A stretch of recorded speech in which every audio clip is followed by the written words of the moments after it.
पूर्ववर्ती भूपेश सरकार में सरकारी जमीन के आवंटन को लेकर जारी सभी परिपत्रों को साया सरकार ने निरस्त कर दिया है।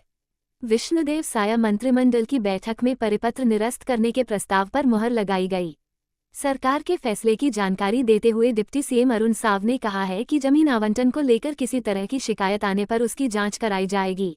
साया सरकार के इस फैसले के अनुसार निरस्त किए गए प्रपत्रों में राजस्व एवं आपदा प्रबंधन विभाग द्वारा नगरीय क्षेत्रों में अतिक्रमित भूमि के व्यवस्थापन, शासकीय भूमि के आवंटन एवं वार्षिक भू भाटक के निर्धारण एवं वसूली प्रक्रिया संबंधी 11 सितंबर 2019 को जारी परिपत्र, नगरीय क्षेत्रों में प्रदत्त स्थायी पट्टों का भूमिस्वामी हक प्रदान किए जाने संबंधी 26 अक्टूबर 2019 को जारी परिपत्र, नजूल के स्थायी पट्टों की भूमि को भूमिस्वामी हक में परिवर्तित किए जाने के लिए 20 मई 2020 को जारी परिपत्र तथा नगरीय क्षेत्रों में शासकीय भूमि के आवंटन, अतिक्रमित भूमि के व्यवस्थापन और भूमि स्वामी हक प्रदान करने के संबंध में 24 फरवरी 2024 को जारी परिपत्र शामिल हैं। मंत्रिपरिषद की बैठक में ये भी निर्णय लिया गया कि इन प्रपत्रों के अंतर्गत जारी जिन लोगों को भूमि आवंटित किया गया था, उनकी जानकारी राजस्व विभाग की वेबसाइट पर भी दी जाएगी। इसके साथ ही इस विषय में कोई भी आपत्ति और शिकायत प्राप्त होने पर संभागीय आयुक्त द्वारा इसकी सुनवाई की जाएगी। आज मंत्रिपरिषद की बैठक राज्य के मुख्यमंत्री माननीय विष्णुदेव साय जी की अध्यक्षता में मंत्रालय में संपन्न हुई है। मंत्रिपरिषद ने आज प्रथम अनुपूरक अनुमान 2024-25 का विधानसभा में उपस्थापन के लिए छत्तीसगढ़ विनियोग विधेयक 2024 के प्रारूप का अनुमोदन किया है। विष्णुदेव साय जी की सरकार ने आज एक और महत्वपूर्ण निर्णय किसानों के हित में लिया है। किसानों को उनकी फसल का अधिकतम मूल्य प्राप्त हो, इसके लिए छत्तीसगढ़ कृषि उपज मंडी अधिनियम में संशोधन किए जाने का निर्णय लिया है। मंत्रिपरिषद की बैठक में छत्तीसगढ़ कृषि उपज मंडी संशोधन विधेयक 2024 के प्रारूप का अनुमोदन किया गया। इसके माध्यम से अन्य प्रदेशों के मंडी बोर्ड अथवा समिति के एकल पंजीयन तथा अनुज्ञप्तिधारी व्यापारी एवं प्रसंस्करणकर्ता भारत सरकार द्वारा संचालित ई नाम पोर्टल राष्ट्रीय कृषि बाजार के माध्यम से अधिसूचित कृषि उपज की खरीदी व बिक्री बिना पंजीयन के कर सकेंगे। इससे छत्तीसगढ़ राज्य के किसानों और विक्रेताओं को अधिकतम मूल्य मिल पाएगा। संशोधन के प्रस्ताव के अनुसार मंडी फीस के स्थान पर अब मंडी फीस तथा कृषक कल्याण शुल्क शब्द जोड़ा जाना प्रस्तावित किया है। संशोधन प्रस्ताव के अनुसार कृषक कल्याणकारी गतिविधियों के लिए मंडी बोर्ड अपनी सकल वार्षिक आय की 10% राशि छत्तीसगढ़ राज्य कृषक कल्याण निधि में जमा करेगा और इस निधि का उपयोग नियमों में शामिल प्रयोजन के लिए किया जाएगा। एक और महत्वपूर्ण निर्णय आज के मंत्रिपरिषद की बैठक में लिया गया, जिसके माध्यम से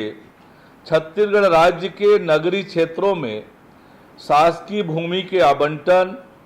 अतिक्रमित भूमि के व्यवस्थापन और भूमि स्वामी हक को प्रदान करने के संबंध में मंत्रिपरिषद ने महत्वपूर्ण निर्णय लेते हुए इस संबंध में पूर्व में जारी सभी परिपत्रों को निरस्त किया है, जिसमें राजस्व एवं आपदा प्रबंधन विभाग द्वारा नगरीय क्षेत्रों में अतिक्रमित भूमि के व्यवस्थापन, शासकीय भूमि के आवंटन एवं वार्षिक भू फाटक के निर्धारण एवं वसूली प्रक्रिया संबंधी 11 सितंबर 2019 को जारी परिपत्र, नगरीय क्षेत्रों में प्रदत्त स्थायी पट्टों का भूमि स्वामी हक प्रदान किए जाने संबंधी 26 अक्टूबर 2019 को जारी परिपत्र नजुल के स्थायी पट्टों की भूमि को भूमि स्वामी हक में परिवर्तित किए जाने के लिए 20 मई 2020 को जारी परिपत्र तथा नगरीय क्षेत्रों में शासकीय भूमि के आवंटन, अतिक्रमित भूमि के व्यवस्थापन और भूमि स्वामी हक प्रदान करने संबंधी जारी परिपत्र शामिल है। मंत्रिपरिषद की बैठक में निर्णय लिया गया कि इन प्रपत्रों के अंतर्गत जारी आदेशों के तहत आवंटित भूमि की जानकारी राजस्व विभाग की वेबसाइट पर प्रदर्शित की जाएगी और इस संबंध में किसी को कोई आपत्ति या शिकायत हो तो शिकायत प्राप्त होने पर संभागीय आयुक्त इसकी सुनवाई करेंगे। मंत्रिपरिषद की बैठक में जीएसटी